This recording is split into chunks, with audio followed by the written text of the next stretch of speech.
Welcome to episode 3 of Many Roads Traveled. Hi, I'm Tamara, and I'll be your tour guide, I suppose. So, in today's episode, we are going to be talking about how to spend 2 days in Rome, Italy. And we'll be covering another 500 miles on my 30,000 mile road trip from Paris to Cape Town and back to Nairobi. So if you're just joining the journey now, you might want to go back to episode 1 so you can come along the whole trip with us. Well, with me, actually. My friend Casey, who I left with, he bailed on me after a few months. So it's more my trip. But now it's our trip. So happy to have you on board. So let's just pick up where we left off on the last episode. So we got the night train from Nice to Rome. Freezing cold, no heat. This is back in January 1993. So before Google, internet, cell phones, Google Maps, you name it. Back in the old days, I guess they say. So freezing. Arrived in Rome about 7:30 in the morning. No sleep. So we just kind of walked around Rome, found a cheap pension, and then crashed for about 5 hours. Once we got up, of course, we had some pizza. And a gelato. Hello. I highly recommend at least one gelato a day when you're in Italy, anywhere in Italy. I love it. So once we woke up, so it was like mid-afternoon by then. So we just decided to take a little walk around. So we went and walked past the Colosseum.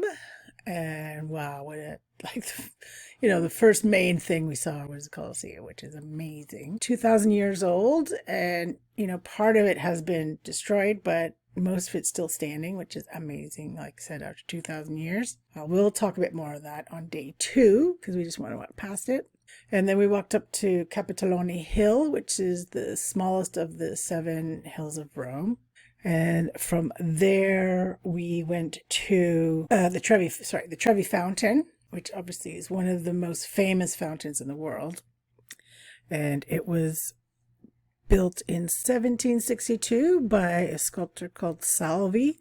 And it's super tall, it's 85 feet tall and 65 feet wide. And it's with that statue of the man in the background. I mean, it's been in loads of movies. If you haven't been to Rome yourself, you would recognize it.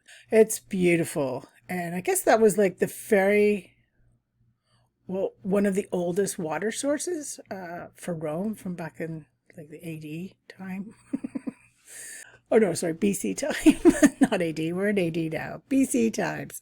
But yeah, it's super beautiful. And that's where, I don't know if you heard about the coin throwing, because that's very famous fountain for throwing the coins. So apparently, which again dates back to the Roman Emperor times, or ancient Roman times. So if you throw one coin in, that means that you will come back to Rome one day. If you throw 2 coins in, that means you're going to meet an attractive Italian. And if you throw 3 coins in, that means you're going to marry that attractive Italian. I wonder who made up these rules. I think I just thrown 1 in myself. Unfortunately, I love Italy. I've never been back to Rome since this trip, but I have been back to Italy. So it kind of worked. And I guess they collect over €1 million a year from the fountain. And it's illegal to steal from the fountain. You can't steal coins from the fountain because they collect the money every day. I guess it's something like €3,000 a day, and they give it to a charity. So your money is going to help people. So that's pretty cool. So after the Trevi Fountain, we went to the Spanish Steps, which were built in the 18th century. And at the bottom, there's a beautiful smaller fountain by Bernini, which he made in 1627. And it's in the Piazza di Spagna. And there's 138 irregular steps to get from the piazza to this church. Again, they're pretty famous worldwide. And that's it. I think we grabbed something to eat and then Probably played some cards. That's one thing I have to say. Even traveling nowadays, bring a deck of cards with you because you use up a lot of time playing cards. So Casey and I, we start playing blackjack. Like I think it was like a quarter, 25 cents per hand. So I think we probably got a bottle of wine and went back to the hotel and played some blackjack. So that was a wrap for day one. Day two was a full-on day. We decided we would head out to the Vatican City first. So we jumped on the metro because we're like, okay, we have to fit in a whole day of seeing Rome in one day, basically. So first thing, we actually went to the train station, bought our train ticket to Brindisi for that night, and left our bags in the train station because I always have left luggage, even to this day. And then, yeah, hit the town. So we're like, okay, let's do this. So we head out to the Vatican City, planning on going to St. Peter's Cathedral. Well, we get out and we're at St. Paul's Cathedral, which is not the Vatican City at all. So that was annoying since we're already pushed for time. Let's get back on the metro, back to St. Peter's Cathedral. I'll get to Vatican City, where St. Peter's Cathedral is. And did you know that the Vatican City is the smallest country in the world? It's only 2 square miles. They make their own stamps, they have their own money, and they even issue their own passports. And it's about 1/8 of the size of Central Park in New York City. It's crazy. So we get into the Vatican. Want to go see the Sistine Chapel first, and luckily, again, another theme of Casey and mine was we get to places half an hour before they close. So yeah, we got there about 12:30, and they close. Sistine Chapel closed at 1. But if you get in before 1, they're open till you can stay until 1:45. So that was okay. So we went in there. We went to the Sistine, the actual chapel first. So that is where the infamous Michelangelo's the ceiling is the creation of man, and then he also has another one, the Last Judgment. Yeah, the Last Judgment. So the creation of man is the one with God and man's fingers touching. Yeah, wow. I can't, it's just so beautiful and so realistic. It's amazing. And I guess they now say that part of it looks, I don't know if it's but part of it is actually the brain. Because to show that, the brain that's what makes us human, right? Makes us mankind. And so that was really interesting as well. So just beautiful. Michelangelo is amazing. I've now seen more of his art than this on this trip. He was just a genius and just so talented. His thing, he preferred sculpting, but even his paintings are just mind-blowing. Because he didn't want to do these 2 murals. He basically the Roman emperor at the time made him. Otherwise, you're going to the Colosseum to be fed to the lions. But yeah, he didn't want to do it at all because he was, like I said, he thought of himself as a sculptor, not really a painter. But he did it, and we all have him to thank for painting these beautiful, beautiful murals. So after we were in there, we went to, there's called the Raphael rooms, which they're just huge, frescoes on the walls. And the painter Raphael d'Aquino, he and his apprentices did all the paintings in there. And one of his apprentices was Botticelli. Again, blows your mind. Then you go to the Sistine Chapel Museum and, just have a little nosy around there. But of course, remember, we're rushed for time. So we headed out to St. Peter's Square, which is huge. And, you walk up and there's this super tall fountain in the middle, and then it's surrounded in a semicircle of very tall like columns, pillars, and then on top of each of the pillars are statues. So you kind of walk through there, and then you walk into St. Peter's Cathedral, which is the biggest Christian cathedral in the world. And I'm not really religious. I mean, I'm spiritual, I suppose, but I appreciate and respect other people's religions, and I especially do love going into especially old churches and mosques and temples. Like, I get the beauty. It's not a problem. Well, walking into St. Peter's, it actually took my breath away. It's everywhere. It's one of those places that the more you look, the more you see. So every single stone and statue and sculpture and painting, like, was just pristinely placed. And the aura, the essence of the room, or well, it's not really the cathedral, is very, well, it was, it almost brought me to tears. Like, it was very moving and very beautiful and serene. It was actually quite serene. But yeah, so walk up, and then you walk up the main aisle, and the altar is there. And then you see like a marble, like curly stairs that go up, which is that's how the Pope come up and down. And every Pope is buried there in the crypt underneath the cathedral. And then, of course, there's all these, like, side altars and confession booths along the side.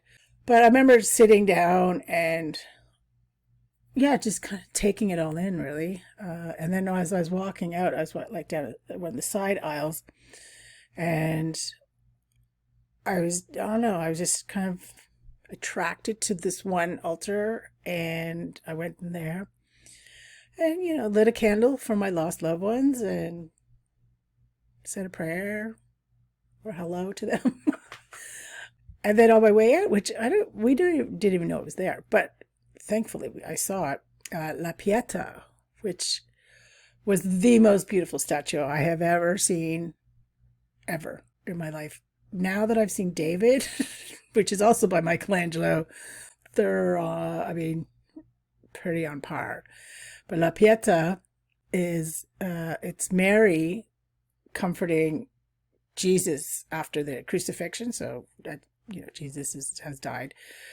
And La Pietà, it means pity or compassion. It is just, that actually did bring tears to my eyes. Like, it's so moving and so beautiful. And luckily I was there before it was encased in glass, because, I don't know how many years ago, but some guy went crazy and tried to smash it or something. So it's now encased. But when I saw it, it wasn't. Yeah, super beautiful.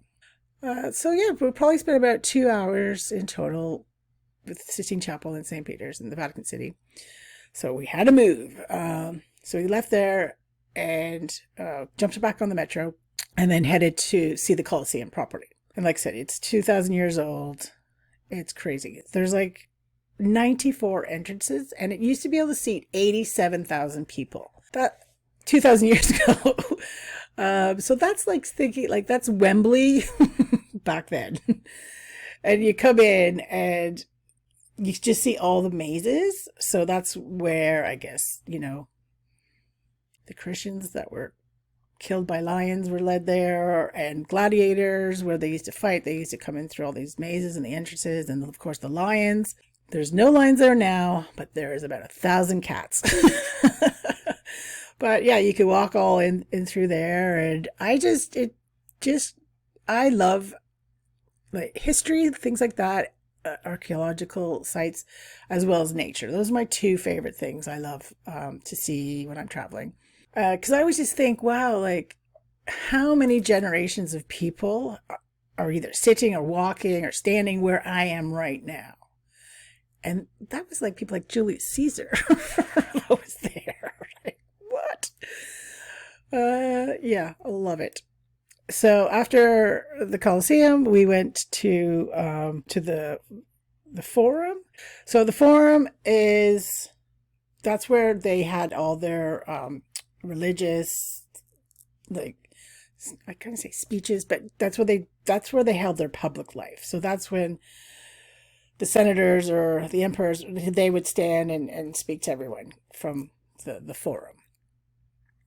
So then from the forum, you walked through past the Piazza Navero, and there's 3 fountains there, which are again beautiful, and two are by I think it's Della Porta, and then one was by Bernini. And then you get to the Pantheon. So the Pantheon was built between 118 to 125 AD, and that is the oldest intact Roman building, like from ancient Roman time in the world. So it's amazing. It's all columns. It's quite big, but of course, by the time we got there, it was closed. So we couldn't go inside, but you can look through the windows. I don't think there's a lot in there, but you can walk all around it. And yeah, it was, again, you're just like, this is just crazy how old this stuff is. And that's the one thing I loved about Rome, or Italy in general, really, but Rome especially, because you can just, you walk, and that's the beauty as well. You can walk pretty much to see all the sites. You can just walk them. Except for the Vatican City, but the rest you can. It's all walkable. But you're so cool because you just come in, it's a lot of cobblestones, and you just come around a corner and like, boom, there's another beautiful fountain, or there's another beautiful statue or building that's 2,000 years old, or it's crazy. So for Rome, I mean, you could definitely do it like we did in a day or 2 days. But if you want to spend more time there to just people watch and sit in a nice cafe outside and just watch the world go by, Rome is an awesome place for that. But we had one more thing to do before our night train, which I, again, remember back in 93, it's 1993 in January. So we hadn't met any other like travelers or anything like that, but no guidebook. Like, I don't even know how we found all this stuff. But somehow we'd heard of this, it's called the Capuchin Crypt. So we wanted to find that. I think we had another little gelato break off for the road. And it's the Capuchin Crypt is, so it's below a small church, and it's near the Piazza Barberini. So, of course, we got there half an hour before it closed. I think it closed at 5 p.m. So you walk in this church, and then you go down these steps. So it's quite dark. And then there's 3 rooms on each side. Well, 3,700 Capuchin monks are buried there. But the thing is, they've taken all their bones apart. So there's over 1 million bones there. But each room is a thing of art. It's a thing of beauty. So each room is using either just arm bones or leg bones or skulls, but in this really artistic setting, or design. It's like, I've never seen anything like it before. Like I said, it's quite low and it's quite dark, and there's just candle, or not, but very low lit. Might have even been candles back then. Yeah, it's so cool. Slightly eerie, but very cool. So that was that's what you can do Rome in a day, and that's what we did. So we, again, for budget, we grabbed some food for the train ride, because we were getting our night train to Brindisi. Headed back to the train station, picked up our bags, had our food, went to the train station. I think we had a couple hours or an hour to wait or something like that. So, of course, out comes blackjack. Casey was winning at this point. So get on the train, and we're like, oh, this is a great compartment. Oh, this is awesome. So we, get settled in. We each have our own kind of beds. Super. So I think we might have fallen asleep, but 2 hours later, knock on the thing. Conductor. No, you're in first class. So you only have second class tickets, so you got to get out. Damn it. So we just, again, get seats. It's cold. Again, no heat in the trains, or hotel rooms at this point, in France and in Italy, in January. Anyway, so it was about, didn't sleep on the train. I think it was about 9 hour train ride to Brindisi, I think. Get to Brindisi in the morning. We're exhausted because like we'd spent all day walking. It was a pretty full on day.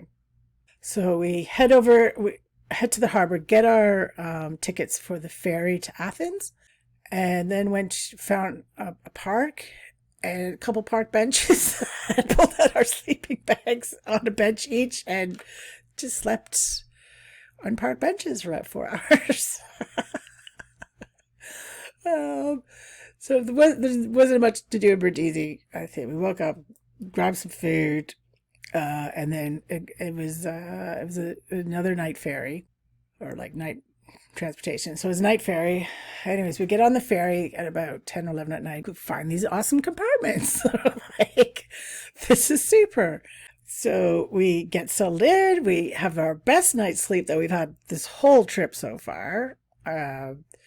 So about, I don't know, not quite a week, almost a weekend. Yeah, it's about a weekend. And wake up refreshed about 9 hours later. This is great. So we're just about to dock in Petras, Greece. And we're on our way to have showers because there's showers down the hallway. So after we've come out of the shower, well, the captain of the ship catches us. Not that we think we've done anything wrong at this point. And he is pissed. He starts yelling at us in Greek, like, "This is first class. You're not allowed to stay here. Rah, rah, rah, rah. You only have second class." We honestly didn't know. And when you say it's all Greek to me, it really was all Greek to us because all the signs were in Greek. Greece, Greek. We didn't know. We really didn't know that we were in the wrong place. So next thing you know, the police is called. However, you're going to have to tune in till next Thursday's episode to find out what happened to us and about our time in Athens. Okay, so that's time for Tam's Top Tips for Rome. So tip number 1 would be to go in the off season, either winter or at least the shoulder season. So spring and autumn, because prices will be cheaper, especially for flights, accommodation, but also less tourists. It's just too much in the summer. Too many people. Trust me, you will thank me for this. I did live in Europe for 20 odd years, so I know. And then tip number 2 is you can now get passes. So you can, see a bunch of things, which will save you money. But also the great thing is you can jump the queue. So I will have I'll put the link below, but also on my website, I'm going to have a blog post that's just kind of updated about Rome prices and times and things like that. So you'll be able to find that there or below the video. And tip number 3 is, yes, use the metro. You don't even need the metro. You only need the metro for Vatican City. You can walk around, and there's now like, there'll probably be, especially if you're staying in hostels, you'll see it, like they'll do free walking tours or, by donate, like just tip. But, you can also have much more organized walking tours if that's your thing. It's not my jam, but if it's yours, that's all cool. And again, that'll be on the website, manyroadstravel.com. But you can walk everywhere. So not a problem. Bonus tip is you must have a gelato a day at least. That's what I'm telling you. And of course, you have to have pizza and pasta. You're in Rome, man. And then for solo female travelers, I would say despite all the horror stories I heard about, like, in Rome, you have your bag stolen and blah, blah, blah. I mean, okay, I was there in January, so it's off season. But super nice people. I always think I can speak Italian, but I can't. I have a few words, but it's my favorite language to listen to. I love Italian. But yeah, I didn't have a problem. I felt safe there. Again, like any big city, there's some dodgy neighborhoods, so stay out of those. And at nighttime, if you're at all nervous, then you just jump in an Uber or taxi. but Rome is pretty compact. And then if you're staying in hostels, you're going to meet other travelers, so you can always go together, kind of thing. So it's not a problem. I love Italy. I didn't have a problem in Rome. I really liked it. So just use your common sense, really. Okay. So like I said, we've covered another 500 miles. So now we're up to 1,500 miles of our 30,000 mile road trip. And we will see you next Thursday. So don't forget to subscribe. Hit that notification bell so you don't miss a step along the journey. And any comments, please leave below or on the website. Okie dokie. All right, until next time, safe travels, one road at a time.